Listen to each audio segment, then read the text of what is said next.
communities. Kasi ang investigasyon matagal yan, ano?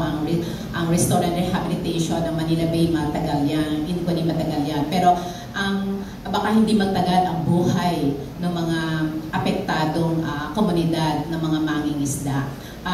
Agad-agad gusto naming singilin sa pamamagitan ng demand letter, ang DNR, ang PFAR, diba, ang Marina, ang Philippine Coast Guard, at syempre, ang local government, pati na ang national government. Gusto naming ang gobyerno mismo ang umako ng responsibilidad ng paniningil dito sa Terra Nova. Kasi ang gobyerno, nasa kanya ang lahat ng kapasidad, nasa kanya ang lahat ng resources.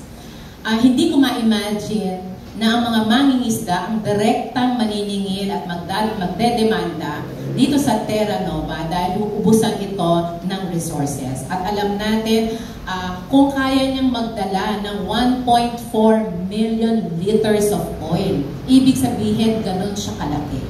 Kaya, higit doon sa pagtutulak, no, para doon sa responsibilidad and accountability nito, ay gusto namin ang gobyerno, dahil ang gobyerno ang may pangunahing responsibilidad sa ilalim ng ating konstitusyon na panatilihin ang ekolohiya, panatilihing malinis at ligtas ang ating karagatan, ang ating kabundukan, ang lahat ng ating natural resources.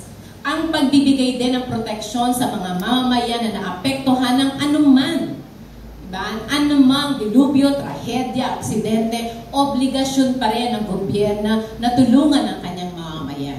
No? Kaya, pangunahin kami, ang pagsingil namin ay sa ating gobyerno. Bagamat yung sinasabi niyo directly, isang bagay ito na pinag-uusapan, na gusto naming pag-usapan. Pero kaagad-agad, nandun kami sa pagbibigay agad ng demand letters dito sa mga supposedly mga government agencies na dapat ay responsable sa nangyaring ito, at syempre dun sa may Terra Nova. Yun lang, maraming salamat.